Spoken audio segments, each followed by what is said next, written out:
نبی آخر الزماں صلی اللہ علیہ وسلم کا سر مبارک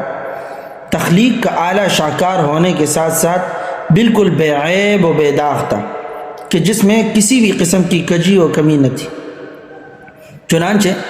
حضرت معبد رضی اللہ عنہ آپ صلی اللہ علیہ وسلم کے سر مبارک کی یوں توصیف کرتے ہوئے فرماتی ہیں،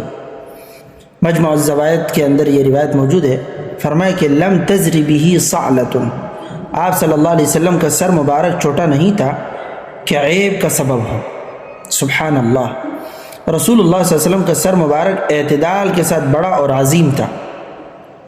جو آپ کی عقل، فہم اور علمی کمالات کی علامت تھا۔ آپ صلی اللہ علیہ وسلم کا سر نہ صرف جسمانی حسن اور وقار کا حامل تھا، بلکہ یہ آپ کی دماغی قوت اور سرداری کی بھی نشانی تھا۔